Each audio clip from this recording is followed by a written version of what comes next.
বাগেরহাটের ঐতিহাসিক হযরত খান জাহান আলী মাজার সংলগ্ন দিঘিতে দীর্ঘদিন ধরে থাকা সেই কুমিরটি অবশেষে স্থানান্তরের সিদ্ধান্ত নিয়েছে জেলা প্রশাসন। সাম্প্রতিক দুটি প্রাণঘাতী ঘটনার পর দর্শনার্থীদের নিরাপত্তা নিশ্চিত করতে এই পদক্ষেপ নেওয়া হয়। গত 2 জুন রাতে জেলা প্রশাসনের জরুরি সভায় সিদ্ধান্ত হয়, দিঘিতে থাকা কুমিরটিকে গাজীপুর অথবা কক্সবাজারের সাফারি পার্কে স্থানান্তর করা হবে। সভায় সভাপতিত্ব করেন বাগেরহাটের জেলা প্রশাসক গোলাম মোহাম্মদ বাতেন। তিনি জানান, মাজার এলাকায় নিরাপত্তা ব্যবস্থা আরো জোরদার করা হয়েছে এবং দর্শনার্থীদের সুরক্ষাকে সর্বোচ্চ অগ্রাধিকার দেওয়া হচ্ছে। এর আগে 1 জুন রাতে দিঘিতে গোসল করতে নেমে 7 বছরের শিশু ফাতেমা আক্তার কুমিরের আক্রমণের শিকার হয়। পরে 2 জুন সকালে তার মরদেহ উদ্ধার করা হয়। এর কিছুদিন আগেই একটি কুকুরকেও কুমিরটি আক্রমণ করে। এসব ঘটনার পর এলাকায় চরম উদ্বেগ ও আতঙ্ক ছড়িয়ে পড়ে। বন বিভাগের কর্মকর্তারা জানিয়েছেন, 3 জুন খুলনা থেকে বিশেষজ্ঞ দল এসে কুমিরটি ধরার কৌশল এবং স্থানান্তরের চূড়ান্ত পরিকল্পনা নির্ধারণ করবে। উল্লেখ্য,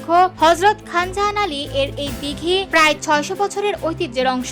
ইতিহাস অনুযায়ী এখানে একসময় এক জোড়া মিঠা পানির কুমির রাখা হয়েছিল, যা পর্যটক ও ভক্তদের কাছে ছিল বিশেষ আকর্ষণ। তবে সময়ের সাথে একাধিক কুমির মারা যায় এবং সর্বশেষ কুমিরটি নিয়েই তৈরি হয় নানা বিতর্ক ও উদ্বেগ। স্থানীয়রা বলছেন, কুমিরটি যেমন ঐতিহ্যের প্রতীক, তেমনি সাম্প্রতিক ঘটনাগুলো নিরাপত্তা ঝুঁকি তৈরি করেছে। তাই ঐতিহ্য রক্ষা ও মানুষের নিরাপত্তা দুই দিক বিবেচনায় নিয়েই এই কঠিন সিদ্ধান্ত নিতে হয়েছে প্রশাসনকে।